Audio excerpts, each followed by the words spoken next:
Assalamualaikum warahmatullahi wabarakatuh.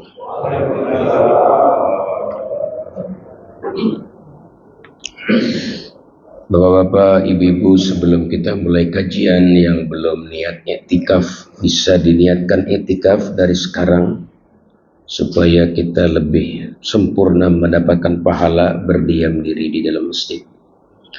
Mari kita awali dengan membaca Ummul Quran surat Al-Fatihah teruntuk Al-Imam Muhammad bin Ismail Al-Bukhari atau dikenal dengan Imam Bukhari, dan juga Al-Imam Ahmad bin Ali Ibnu Hajar Al-Asqalani yang dikenal dengan Imam Ibnu Hajar Al-Asqalani. Mudah-mudahan Allah senantiasa mengangkat derajatnya dan kita dapat mengambil manfaat ilmu anwar asrarnya. Bihadhihi niyah khususun lil Imam Muhammad bin Ismail Al-Bukhari wal Imam Ahmad Ibnu Hajar Asqalani wa jami' ulamil hadith wa ulamil fuqaha annawa darajati fil jannah wa yanfa'una bi asrari min wari ma'lum nafati fid din wal dunya wal akhirah wa li arwah walidina wa walidikum wa amwatina wa amwatikum wa amwatil muslimin ajma'in annawa taqashahum rahmal maghfirah. Al-Fatihah. A'udzu billahi minasyaitonir rajim. Bismillahirrahmanirrahim. Alhamdulillahi rabbil alamin. Ar-Rahmanir Rahim. Maliki yaumiddin. Iyyaka na'budu wa iyyaka nasta'in. Ihdinas siratal mustaqim. Siratal ladzina an'amta 'alaihim ghairil maghdubi 'alaihim waladdallin. Bismillahirrahmanirrahim. Alhamdulillah rabbil alamin wa bihi nasta'in ala umuri dunya waddin. Wassalatu wassalamu ala asyrafil mursalin Sayyidina wa maulana Muhammadin wa ala alihi wa sahbihi ajma'in, amma ba'du. Fa inna asdaqal hadithi kitabullah wa khairul hadiyi hadiyu Muhammad sallallahu alaihi wasallam wa syarrul umuri muhdatsatuha wa kullu muhdatsatin bid'ah wa kullu bid'atin dhalalah wa kullu dhalalatin finnar. Wa fis sanadil muttasil ila al-imam al-muallif rahimahullahu ta'ala wa adaman nafabih wa bi'ulumikum wa fid dharain amin. Bapak-bapak, ibu-ibu, para jamaah sekalian, alhamdulillah pada pagi hari ini kita dapat kembali melaksanakan sholat subuh berjamaah, tentunya dalam keadaan sehat walafiat yang Allah berikan kepada kita tanpa hak sekalipun dari kita, murni pemberian Allah itu semua. Mudah-mudahan Allah senantiasa sempurnakan kesehatan dan afiah kita zahir maupun batin, sehingga kita hidup dalam keadaan bahagia dunia wal akhirah, amin ya rabbal alamin. Pada pagi hari ini tema kita tentang syarah hadis, ya, daripada 27 derajat dalam sholat berjamaah. Karena memang hadisnya sahih, ya, ada di dalam kitab Sahihul Bukhari. Jadi salah satu kitab hadis nomor 1, ya, setelah Al-Quranul Karim adalah hujjah atau dalil yang paling akurat adalah hadisnya baginda Nabi Muhammad SAW yang ditulis oleh Al-Imamul Bukhari, ya, yang dikenal dengan kitabnya namanya Sahih Al-Bukhari. Ini kitab Al-Bukhari syarahnya banyak, ya, karena ucapan Nabi itu simple, tapi kalau mau dimaknakan dijabarkan luas. Karena Nabi Muhammad itu punya karakter omongannya yang singkat tapi padat, penuh dengan makna, penuh dengan syarah dan penjelasan, ya. Makanya kitab Sahih Bukhari ini syarahnya banyak. Ada kitab yang terkenal namanya Fathul Bari, syarah Sahih Bukhari. Ini yang saya bawa, karya Imam Ibnu Hajar Al-Asqalani. Ada lagi kitab Sahih Bukhari syarahnya Irsyadul Bari, ya, Irsyadus Sari. Nama kitab Irsyadus Sari, syarah Sahih Bukhari Imam Al-Qastalani. Ada lagi yang baru-baru ini Imam, ya, Umar Hashim dari ulama Mesir yang baru saja meninggal sekitar 3 sampai 4 bulan yang lalu. Ya. Dia menulis kitab namanya Faidul Bari Sarah Sahih Bukhari. Jadi banyak ya Sahih Bukhari ini untuk menjelaskan ya riwayat-riwayat hadis, maksud-maksud hadis itu oleh para ulama-ulama hadis dijelaskan.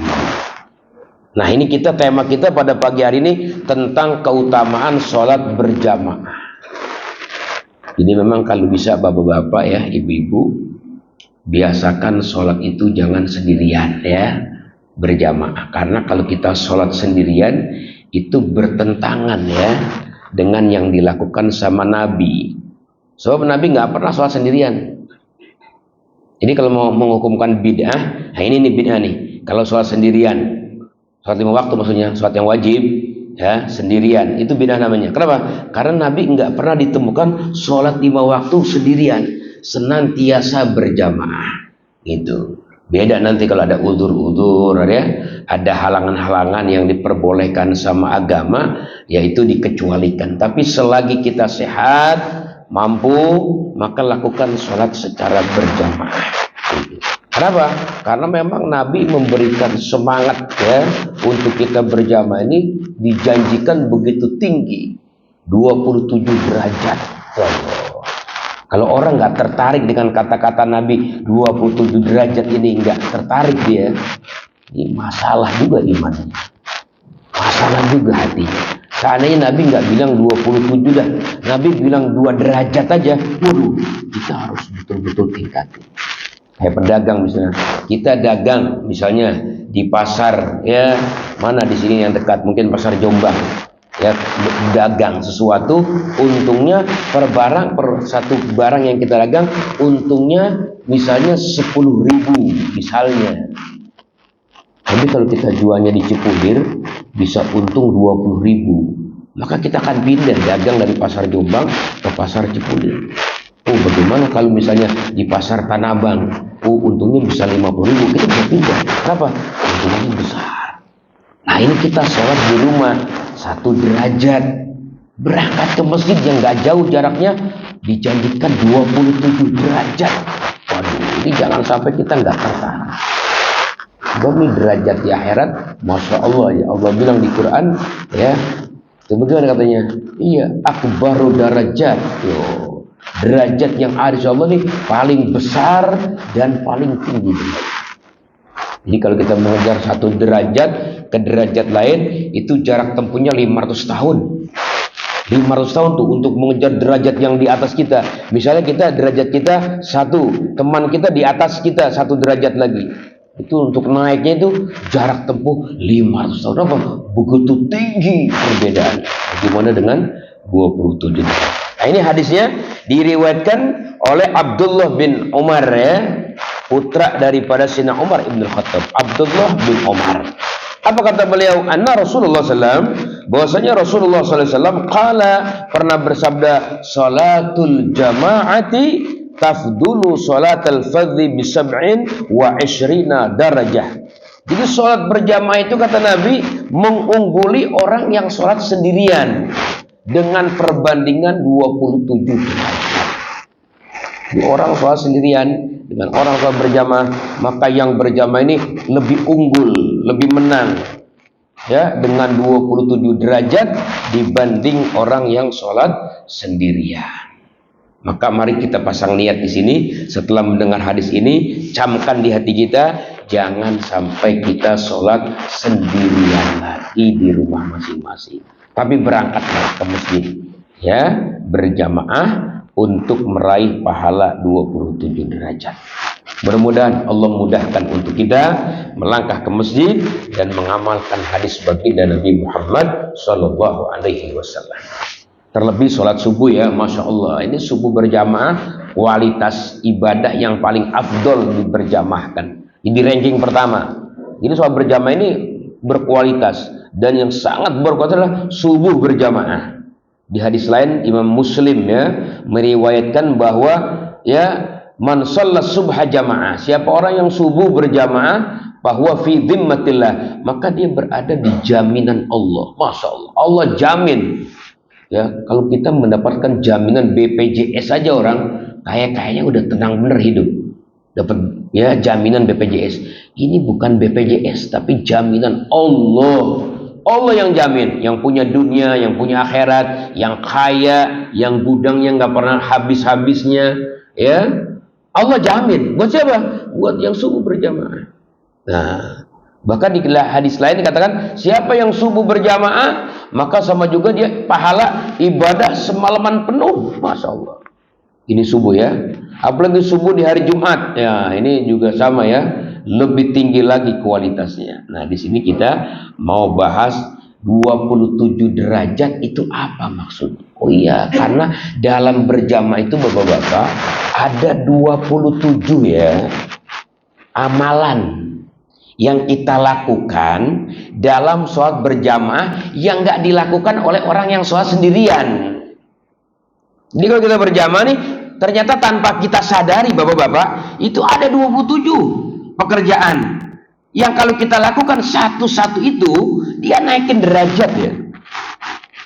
Makanya kita mau bahas di sini supaya kita beribadah dalam kesadaran itu. Yang kemarin-kemarin kita mungkin taunya 27 derajat, ya udah selesai. Tapi di sini oleh Imam Ibnu Hajar dijelaskan ternyata ada 27 pekerjaan kalau kita hayati satu perbuatan itu naikin kita satu derajat di sisi Allah Subhanahu wa taala. Nanti beda nih. Kalau sudah dengar seperti ini kita nanti ibadah dalam kesadaran dan ada orang ibadah tahu sih 27 derajat tapi dia nggak tahu rinciannya. Itu nanti akan berbeda. Jadi kita nanti akan menikmati ya satu persatu yang kita, oh ini naikin derajat, sehingga itu betul-betul kita maksimalkan derajat itu. Oh ini naik sederajat, oh iya, oh ini naik ya, iya. Sehingga kita nanti, oh kita akan betul-betul kita hayati ya, kita maksimalkan satu persatu daripada 27 pekerjaan itu. Di sini kata Imam Ibnu Hajar, kita singkat aja, kita baca di sini ya. Kata Ibnu Hajar dikatakan maksud daripada 27 derajat yang pertama adalah ijabatul muadzin biniyatis shalah fil jamaah. Yang satu Bapak-bapak diangkat derajat karena dia niat. Dari rumahnya tuh ada niat memenuhi panggilan muadzin. Jadi itu muadzin yang azan Bapak-bapak, azan itu fungsinya bukan cuma sekedar informasi masuk waktu ya, bukan. Memang itu diantaranya. Dimana dengar azan, oh udah masuk nih waktu subuh, oh sudah masuk nih waktu asar atau zuhur, informasi. Tapi ada tujuan lain. Dari sekedar informasi masuk waktu adalah ajakan muadzin untuk kita sholat di masjid. Di ketika muadzin bilang hayya 'alas shalah gitu, mari kita sholat di sini ya, di masjid. Nah ketika kita dengar itu kita niat mau ke masjid, udah azan, itu ada gerakan ke masjid mau sholat berjamaah, itu disebut namanya memenuhi ya undangan atau ajakan muadzin. Di saat itu kita berangkat, maka naiklah kita satu derajat. Jadi kita nih kalau dengar azan niat mau ke masjid, memenuhi panggilan muazzin. Istri tanya mau kenapa? Itu udah azan, kita mau ke masjid. Nah itu namanya memenuhi undangan muazzin. Ya, maka ketika kita berangkat dari rumah ke masjid itu naik ya satu derajat. Sementara orang yang nggak berjamaah kan nggak dilakukan itu. Dia hayya 'alas shalah, dia taunya fungsi masuk waktu, udah masuk waktu, sholat dah. Nah dia nggak berangkat, dia nggak memenuhi panggilan muadzin, berarti luput dia tuh satu derajat, ya luput. Nah itu yang pertama ya. Dengan kita berangkat Bapak, secara otomatis ya Allah angkat derajat kita. Apalagi kita dengar hadis ya, orang yang berangkat ke masjid, satu langkahan kakinya diangkat derajat, satu langkahan kakinya dihapuskan dosa. Itu kaki-kaki kita yang melangkah itu, masya Allah ya. Dalam surat Yasin ya, Allah katakan tuh inna nahnu nuhyil mauta wa naktubu ma qaddamu wa atharahum wa kulla syai'in ahsaynahu fi imamin mubin. Jadi kami bakal hidupkan orang-orang yang sudah meninggal, nanti bakal kami hidupkan dan kami catat apa yang dia lakukan dan jejak-jejak langkah-langkah mereka itu, kaki-kaki mereka itu kami akan catat untuk kami persembahkan kata Allah nanti di hari kiamat sebagai derajat-derajat untuk mereka. Jadi bapak-bapak, masya Allah ya, kaki kita ini langkahan yang sangat bermanfaat ya. Ketika kita melangkahkan kaki kita menuju ke masjid ya, itu diantaranya. Kemudian yang kedua, keutamaannya adalah orang yang berjamaah itu berarti secara otomatis sholatnya awal waktu. Tabkir ya, diangkat derajat tuh. Beda orang sholat yang awal waktu sama sholat yang udah mau habis di akhir waktu. Itu beda nilainya. Bagaikan kata Nabi, bagaikan apa perbedaan antara dunia dan akhirat. Ini dunia nih harganya mahal, betul nggak? Oh, kita tanah kosong aja mahal sekarang di Bintaro. Bagaimana ada bangunannya, ya nggak? Bagaimana dunia ini ama isi-isinya? Pasti mahal lah harganya. Tapi kalau dibandingin akhirat, wah, nggak ada apa-apanya dunia. Nggak ada apa-apanya. Allah sering bilang tuh di Quran ya, wadal akhiratu khairul laka minal ula, atau di ayat lain wal akhiratu khairum wa abqa. Pokoknya akhirat mahal dah pokoknya. Nggak ada apa-apanya sama dunia. Kita ngelihat dunianya sudah terpedaya, sudah terpesona dengan dunia. Bagaimana Allah yang menciptakan lebih paham, lebih tahu ya. Dunia Allah yang ciptakan, akhirat Allah juga yang ciptakan. Dan Allah kasih tahu bahwa akhirat tuh lebih mulia, lebih indah, lebih bagus. Nggak ada apa-apanya sama dunia. Kalau di sisi Allah dunia malah murah nih. Dunia ini murah. Saking murahnya di dunia ini diobral habis dah sama Allah. Ya. Orang-orang yang kagak taat aja dikasih dunia. Orang-orang yang nyata-nyata ingkar sama Allah sebagai Tuhan yang tunggal saja, nggak mengakui Tuhan Allah yang wahdahu la syarikalah, tetap Allah kasih nikmat, Allah kasih dunia. Kenapa? Murah dunia ini. Orang-orang yang tidak beriman lebih banyak dunianya kadang-kadang. Lebih mewah, lebih lengkap. Ya, Allah kasih kenapa? Itu menunjukkan emang dunia ini nggak ada apa-apanya di sisi Allah ya. Iya. Walaupun di sisi kita mahal sih dunia, tapi dibanding akhirat jauh. Begitulah orang yang sholat berjamaah, dia otomatis sholat di awal waktu, berarti sholatnya berkelas, mahal di hadapan Allah dengan orang yang sholat di akhir waktu. Itu naik derajat. Sholat di awal waktu ya, naikin derajat. Maka berkelas sholat orang yang, apalagi dikerjakan berjamaah di masjid, gitu ya. Nah itu diantara yang menaikin derajat. Kemudian ya diangkat derajat bapak-bapak orang yang jalan ke masjid itu dengan cara sakinah. Apa tuh sakinah? Jalan dengan penuh ketenangan ya. Dengan penuh ketenangan. Ini bapak-bapak kalau sholat ke masjid itu berangkat ke masjid jangan lari, jangan ngebut, jangan. Ya, walaupun kita dengar di masjid itu sudah iqamat di kumandang Allahu Akbar, Allahu Akbar, syahadu an la ilaha illallah. Kita baru sempat keluar dari rumah, nggak usah ngebut. Jangan. Kalau kita lihat tuh di Masjidil Haram, di Masjid Nabawi, kalau dengar iqamat kadang-kadang orang pada lari, ada yang nabrak saudara ya. Itu nggak disunahkan begitu. Jalan aja sesantai kita, santai aja jalan santai. Kita dapat 1 rakaat, alhamdulillah. Kita nggak dapat 1 rakaat kemudian nggak apa-apa. Yang penting kita tenang jalan. Itu menenangkan jalan pelan-pelan dari rumah menuju masjid dengan penuh sakinah ya. Karena kita datang menghadap Allah nih, jangan lari-lari gitu nggak. Jalan pelan-pelan. Itu katanya dengan sakinah itu jalan perlahan-lahan itu naikin derajat. Jadi nggak usah lari-lari. Wah udah komat nih, ngebut, nggak usah. Walaupun kita nanti umroh misalnya atau haji ya di Masjidil Haram, agak jauh hotel kita, turun dari mobil misalnya, agak telat karena macet. Begitu di terminal kedenger, Allahu Akbar, Allahu Akbar, jalan pelan aja. Karena ini naikin derajat, gitu ya. Naikin, nggak usah kita ngejar takbiratul ula ya sampai kita lari-lari. Sebab karena berjalan menuju masjid dengan penuh sakinah, dikatakan oleh Imam Ibnu Hajar ini diantara raf'id darajat ya, diangkat derajat oleh Allah Subhanahu wa taala. Kemudian Bapak-bapak, naikin derajat lagi nih. Masuk masjid dengan berdoa. Jadi jangan sampai nggak berdoa nih. Ya, jadi kita beda orang masuk masjid yang berdoa sama enggak. Doa. Kalau bisa memang di tiap-tiap masjid seharusnya di depannya ada tulisan ya, tulisan doa masuk masjid misalnya. Ada tulisan biar orang masuk masjid ingat gitu. Itu berdoa naikin derajat. Doa yang ditulis oleh Al-Imam Nawawi di dalam kitab Al-Azkar ya, dengan mengawali bismillah begitu. Wassalatu wassalamu ala Rasulillah. Allahumma ighfirli dhunubi waftahli abwaba rahmatik. Jadi berdoa. Jadi doa masuk masjid itu adalah doa yang biasa dibaca Nabi. Jadi kita kalau bisa di dunia ini belajar ya, membersamai Nabi Muhammad Shallallahu Alaihi Wasallam. Membersamai Nabi maksudnya gimana?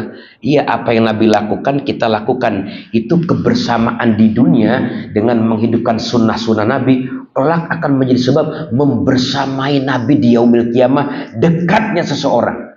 Jadi besok peluang orang lebih dekat dengan Nabi berarti kelasnya VIP nih ya. Oh, VVIP dah pokoknya. Iya, siapa? Orang yang ketika masuk masjid dia mengamalkan doa yang biasa dibaca Nabi. Minimal Allah maghfirli dzunubi, ya Allah ampuni semua dosa-dosaku. Waftahli abwaba rahmatik, bukakan ya Allah untukku pintu-pintu rahmat. Kenapa? Di dalam masjid ini banyak rahmat Allah turun. Nah, kita minta dari luar, waftahli abwaba rahmatik, ya Allah bukakanlah semua pintu-pintu rahmatmu.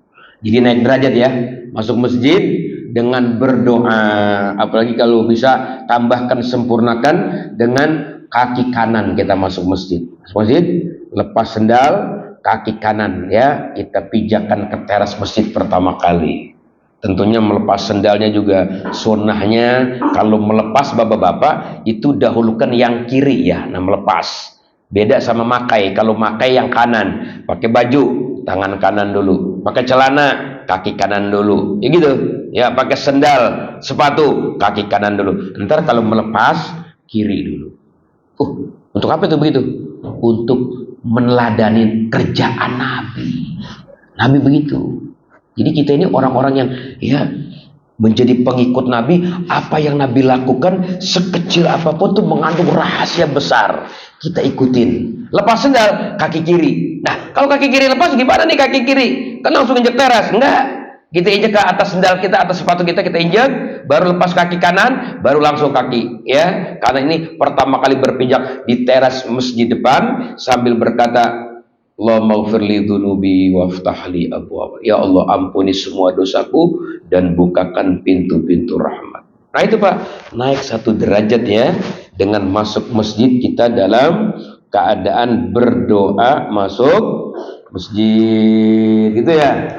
Kemudian dikatakan di sini di antara perkara yang masuk yang menaikin derajat adalah sholat tahiyatul masjid. Nah kalau kita datang di sini alhamdulillah ya, jeda waktunya lumayan ya, insya Allah enak ini, jeda waktunya agak lama, jadi kita bisa sholat terlebih dahulu sholat tahiyatul masjid secara ya sendiri, tersendiri ya. Nanti setelah sholat masjid baru sholat sunnah ya fajar atau sholat sunnah qabliyah subuh sebelum subuh ya. Nah itu sholat tahiyatul masjid pun naikin derajat. Jadi kalau bisa bapak-bapak, di mana kita masuk masjid kasih penghormatan buat masjid dengan kita kasih kenang-kenangan sholat tahiyatul masjid.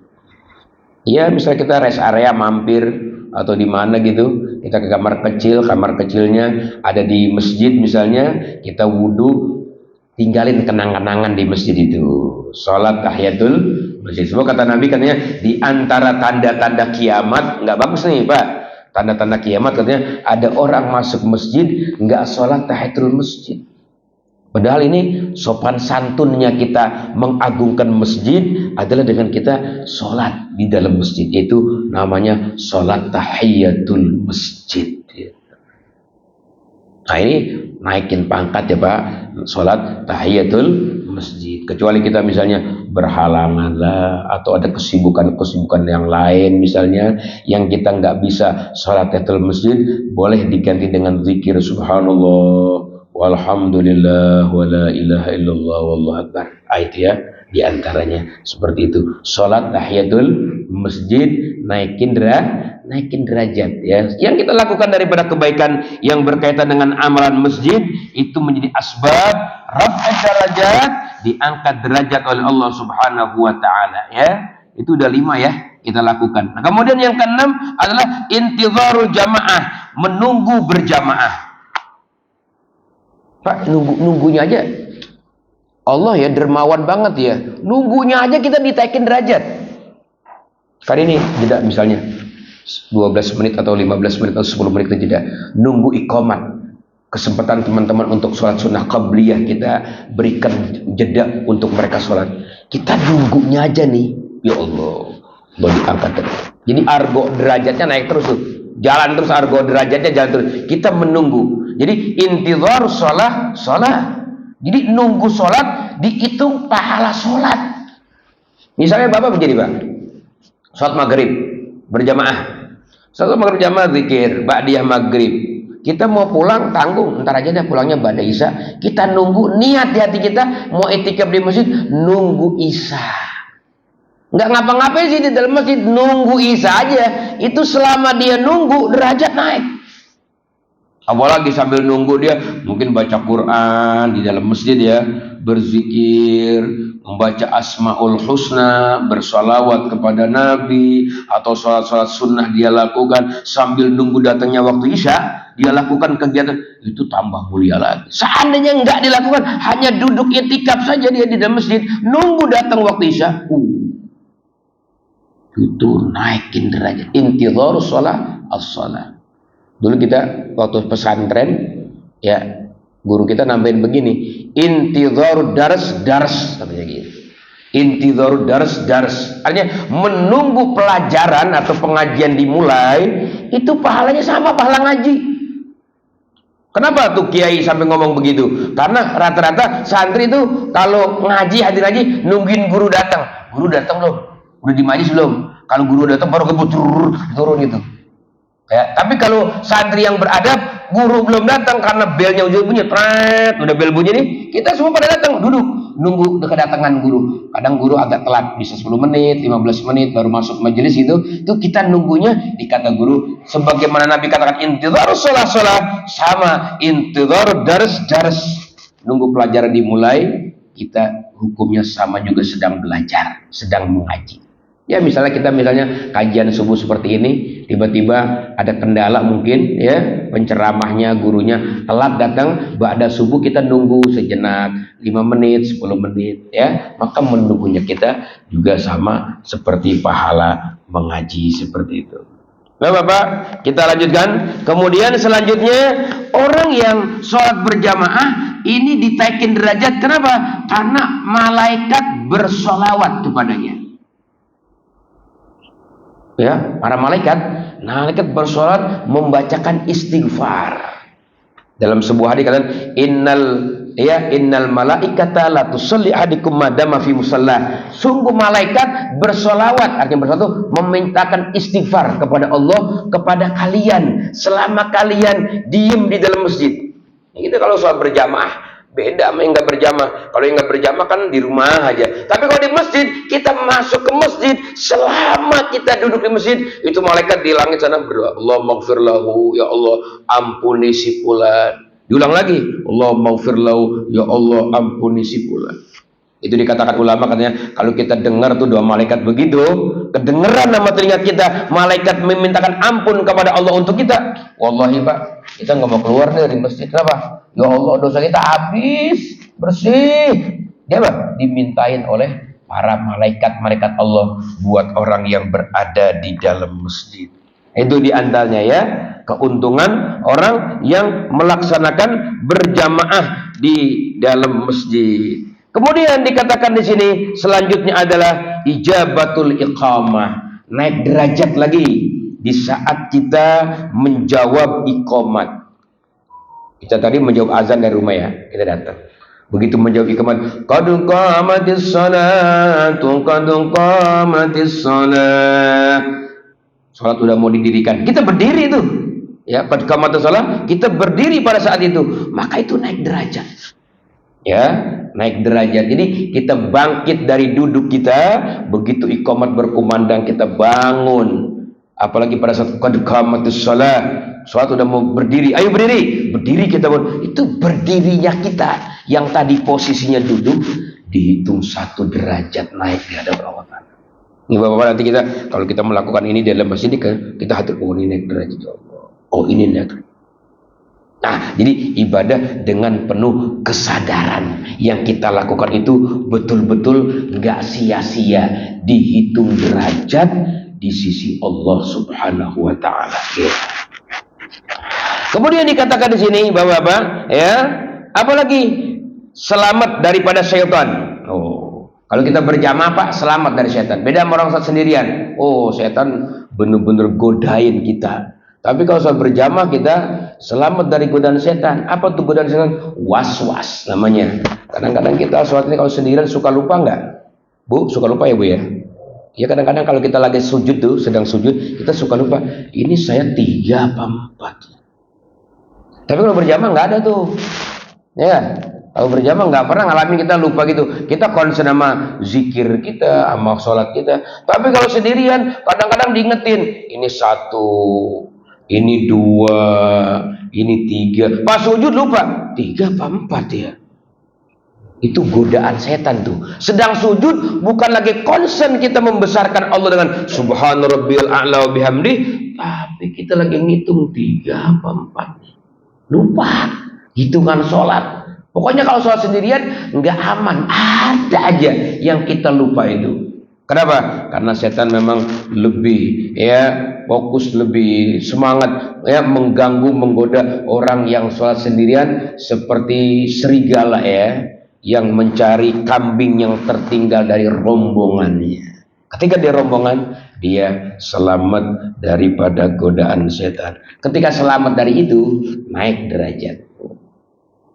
Orang-orang dulu tuh Pak bisa bayar ini bayar kifarat dia, bayar denda. Dulu Imam Syafi'i sama Imam Ahmad bin Hambal ceritanya sedang berjalan satu perjalanan, kemudian mampir ke satu kebun yang berjumpa dengan pengembala kambing. Yang pengembala kambing ini ternyata seorang ulama besar, Al-Imam Asy-Syaibani. Nah, Imam Syafi'i mengatakan kepada Imam Hambal, ini orang mau pengembala kambing, ini orang alim, wahai Ahmad. Oh iya, ayo kita tanya aja dia. Tanya hukum-hukum, benar, dijawab sama dia. Nah, di antaranya dia bertanya Imam Syafi'i kepada Imam Syaibani, kalau mazhab kamu sholat kalau lupa gimana? Kalau kita kan mazhab kita kalau lupa ambil yang sedikit ya Pak ya. Ya kan? Ambil yang sedikit. Kita sujud nih. Ini kita sholat 3 apa 4. Maka yakin nih 3 baru. Jadi kita mau nggak mau harus bangun lagi tambah 1 rakaat. Tambah 1 rakaat. Gitu. Kalau mazhab kita Syafi'i, lupa nih 3 apa 4 nih, ambil 3. Karena yang yakin 4 masih bertanya-tanya, 3 apa 4? 3 yakin. Yang 4 masih ragu-ragu, maka wajib sholatnya ditambah 1 rakaat. Nanti setelah 1 rakaat selesai, sebelum salam sujud sahwi kita. Ya sujud sahwi. Kenapa? Karena kita tadi ragu-ragu dalam hitungan. Begitu kita salam, assalamualaikum warahmatullahi, assalamualaikum warahmatullahi. Selesai sholat, anak kita di belakang ternyata menyaksikan sholat kita, bilang sama kita, Pak, nah, tadi aku sholat, aku lihat bapak sholat itu kok 5 rakaat. Padahal zuhur cuma 4 rakaat. Kok bapak 5? Iya bapak lupa. Makanya tadi sujud sahwi. Ulang nggak? Nggak usah diulang. Walaupun faktanya 5 rakaat, ya nggak apa-apa. Karena yang 1 rakaat itu nggak sengaja, lupa, gitu ya. Tapi kalau diulang berat itu, berat. Kalau diulang berat. Nanti kita sholat lagi, pas sholat lagi lupa lagi. Waduh nggak selesai. Makanya berjamaah aja dah, begitu. Biar nggak lupa, berjamaah aja. Nah ini Imam Syaibani tanya sampai kalau mazhab kita begitu, orang 3 nih sholat ragu-ragu, 3 apa tambah 1. Kalau kamu, kalau saya itu aib besar. Sholat lupa sama Allah, aib besar. Allah bilang, fawailul lil musallin. Celaka orang yang sholat. Siapa? Yang lalai dari sholatnya. Masa sama Allah lalai lupa sampai hitungan lupa? Waduh, berat ini Imam Syaibani. Jadi kalau kamu gimana? Kalau kita sih puasa setahun. Wah, berat Pak. Jadi kalau sholat itu hitungan lupa sama Allah berarti, aib ini mesti kena sanksi. Apa sanksinya? Puasa setahun. La haula wala quwata. Makanya biar aman berjamaah, gitu ya. Iya, kalau berjamaah aman dah. Seandainya imam yang lupa, yang lain ada yang inget. Kata makmum yang lain, subhanallah, dihitung, diingetin. Oh iya, aman kita ya. Daripada apa? Daripada lupa itu, gitu. Kemudian di sini dikatakan di antara naikin derajat bahwa apa? Nunggu imam takbiratul ihram kelar ya Pak, selesai. Apa sih Pak? Karena syarat takbiratul ihram makmum itu harus dimulai setelah imam takbir selesai. Jadi gini, kalau imam takbir, kadang ada imam yang lama.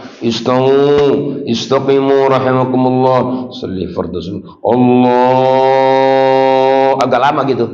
Nah, kita di belakang nih nggak boleh takbir dulu sebelum imam bar. Kita kadang dapetin tuh makmum sebagian yang kurang mau ngaji atau belum sampai ilmunya, imam baru Allah, belum bar, jadi di belakang udah Allah, nggak sah sholatnya Pak. Karena saat berjamaah itu harus ikut imam selesai kerjaan itu. Jadi selebar baru kita mulai Allah. Begitu.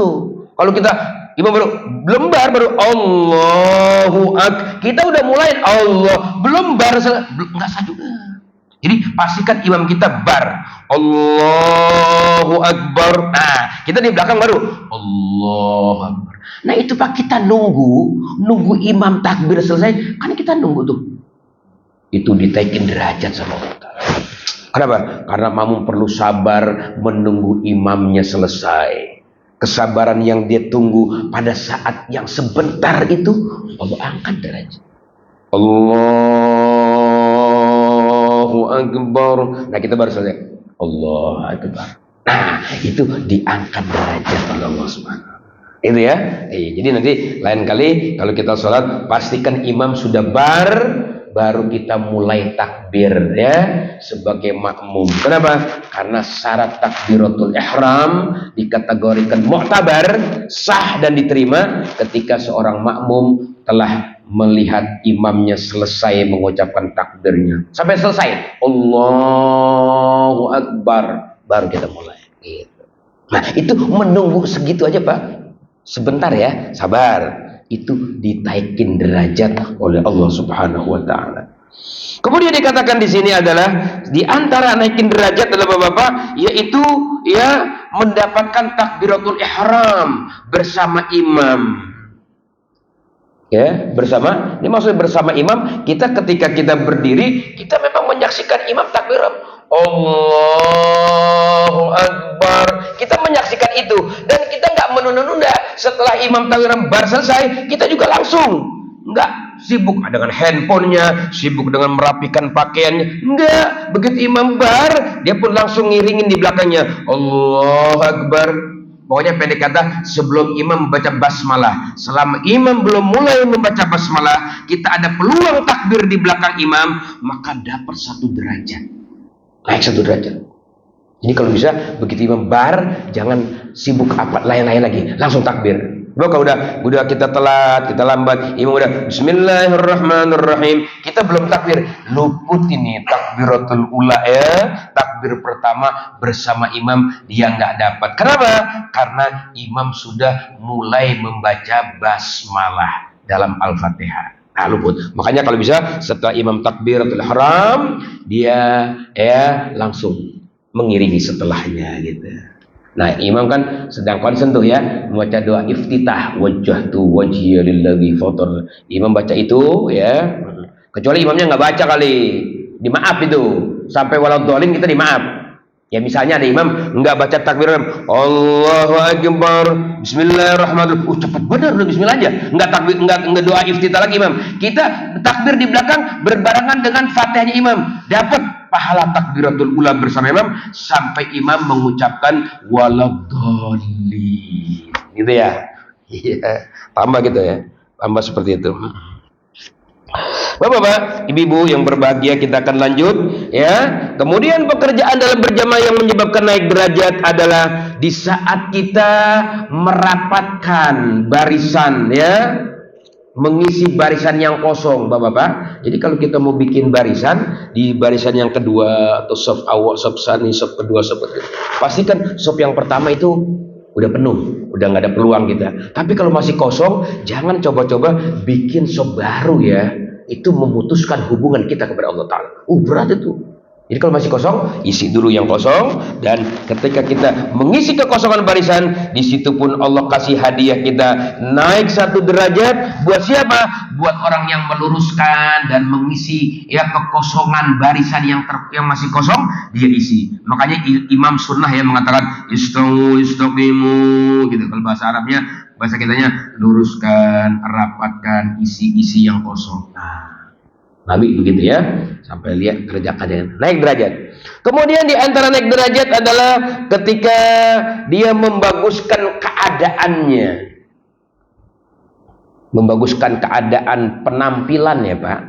Karena di Quran katanya khudzu zinatakum inda kulli masjid. Ambillah perhiasanmu yang indah-indah ketika kamu mau masuk ke masjid.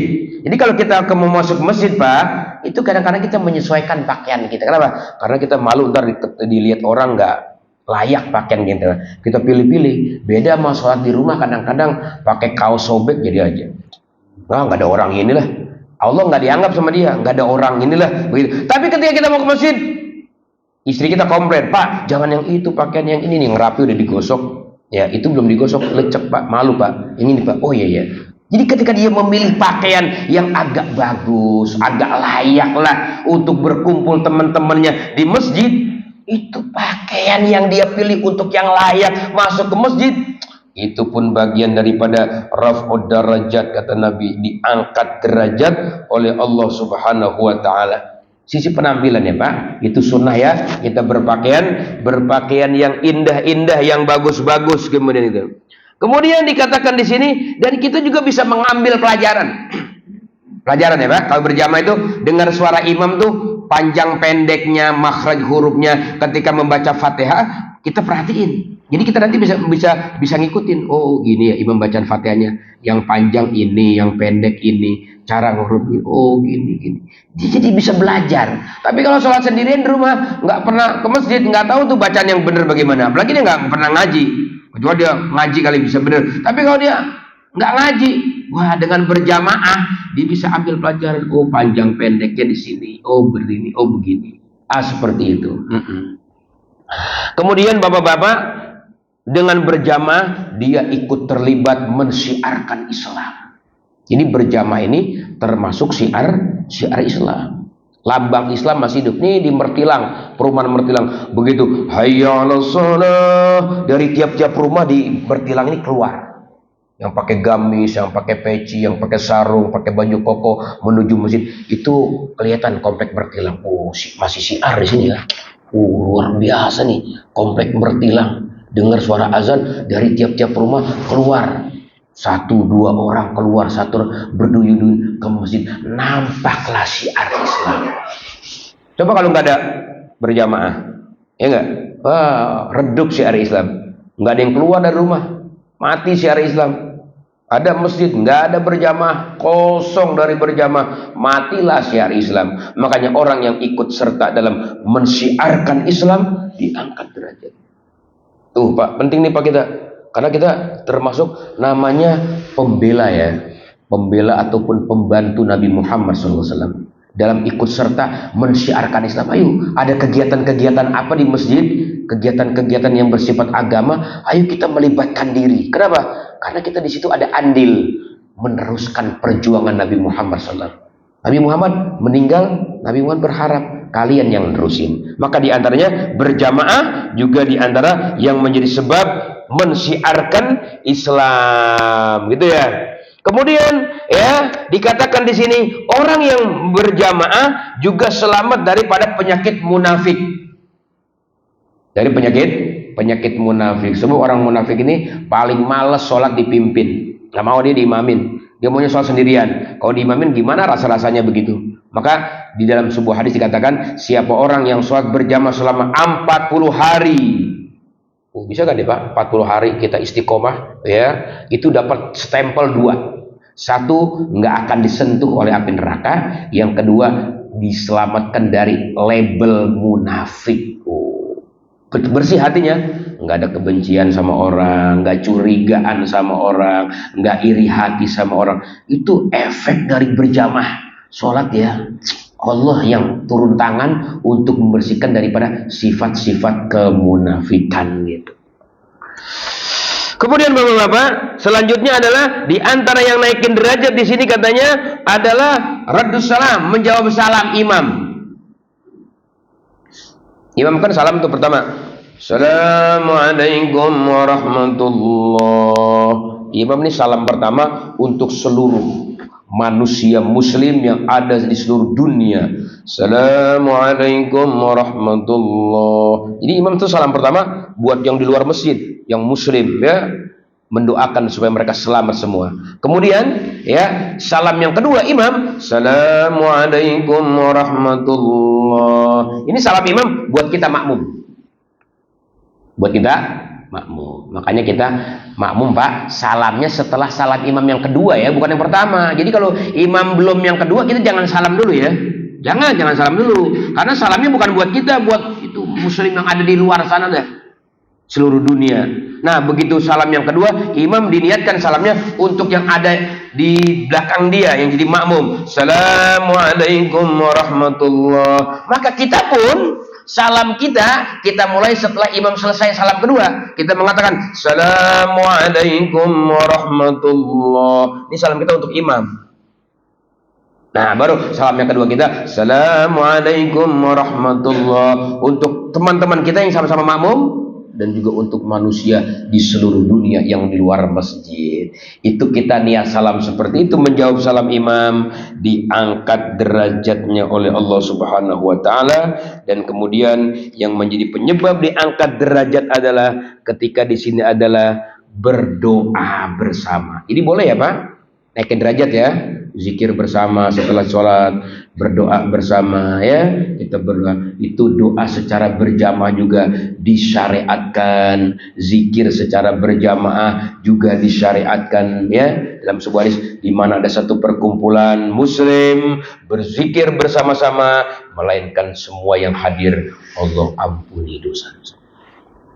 Nah itu Pak, 27 pekerjaan ya selama kita berhubungan dengan sholat berjamaah, sehingga satu persatu itu menjadi sebab diangkat derajat oleh Allah Subhanahu wa taala. Mungkin ini yang dapat sampaikan kajian yang berhubungan dengan syarah ya, atau penjelasan hadis 27 derajat itu apa. Ternyata di dalamnya ada 27 amalan-amalan yang bila kita lakukan akan naik derajat, dan itu hanya bisa dilakukan dengan mempraktekkan sholat dalam berjamaah. Mudah-mudahan Allah berikan kepada kita taufik pertolongannya sehingga kita dapat menghidupkan waktu-waktu kita hidup dalam keadaan sholat berjamaah. Amin ya rabbal. Sekian dan demikian. Mungkin ada pertanyaan, mungkin ya. Kalau ada yang mau bertanya berkaitan ini ataupun lain-lainnya bebas mungkin ya. Kita persilahkan. Dari saya cukup sekian. Assalamualaikum warahmatullahi wabarakatuh.